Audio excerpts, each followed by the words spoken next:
All right, so we're diving into Deutsche Bank today. Ooh, Deutsche Bank. Yeah, Hmm. everyone's heard of them, right? Big bank. Yeah, huge.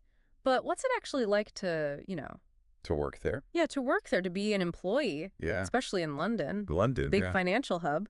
Sure. So we got our hands on a couple of employee reviews, and that's what we're going to be digging into today. Excellent. One is from back in 2022, Okay. and the other one is more recent from July of this year, 2024. Yeah. And they're both from, pretty senior level people with experience. Right. So in 2022, we have a review from an infrastructure manager. Okay. And then the more recent one is from an executive director. Right. Two very different perspectives, probably. Yeah, potentially. Yeah. Yeah. And that's kind of what we're going to. That's what's interesting to see. Yeah. Yeah. What we're hoping to get into. Yeah. So, we're talking about Deutsche Bank here. Big bank, big salaries. So not a surprise that both reviews mention above average pay, right? Yeah, I mean, that's to be expected, right? Right. Especially in a competitive industry like finance in a city like London. You got to attract the best. Right. You got to stay competitive. Exactly. So that's kind of where the agreement ends. Okay. Because the rest of it is pretty different. Interesting.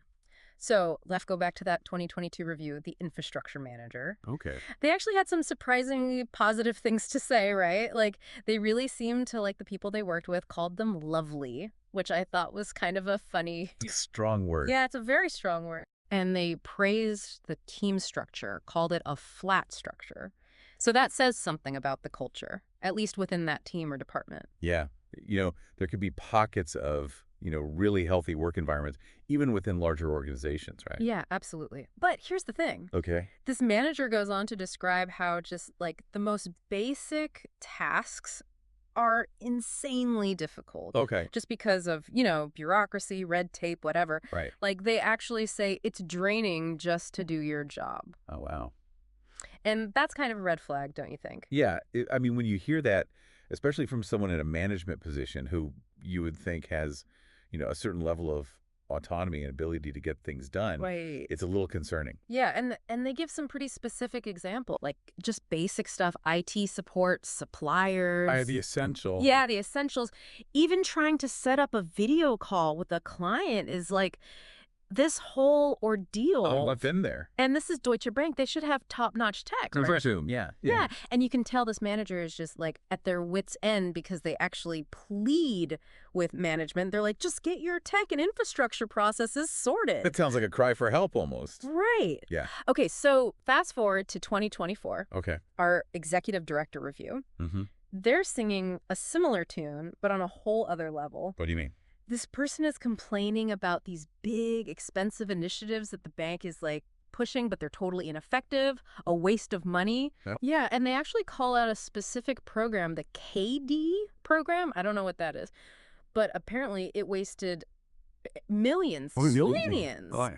So you have to wonder what's going on at the top, right? Yeah, it really makes you question the decision-making Right. at the higher levels. Yes, and this is where I think it gets really interesting. Okay. Because you have these two reviews, 2 years apart, Mm-hmm. both pointing to a similar problem, Okay. which is like a disconnect. A disconnect. But like the people on the ground who are dealing with the day-to-day are saying, hey, we need help with the basics. Yeah. And then you have management up top who are like throwing money at these big projects That are failing. yeah. Yeah, I mean, it's classic, right? The people at the top are kind of out of touch with what's actually happening. Yeah.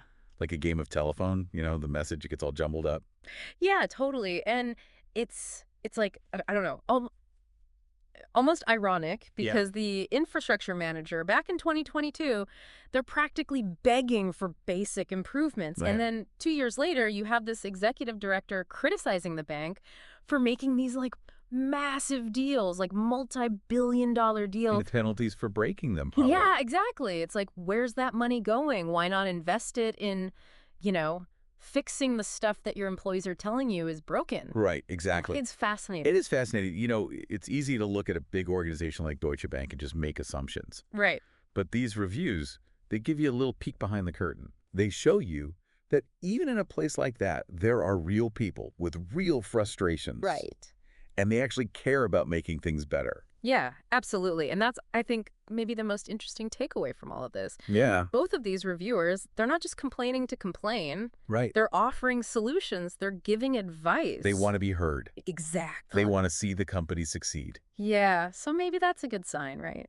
It could be. Maybe there's hope for Deutsche Bank. Maybe. Or maybe not. Who knows? That's the million-dollar question, isn't it? It really is. And, it makes you think, if you were brought in, right, you were the big kahuna, you were going to fix Deutsche Bank. Yeah. Where would you even start?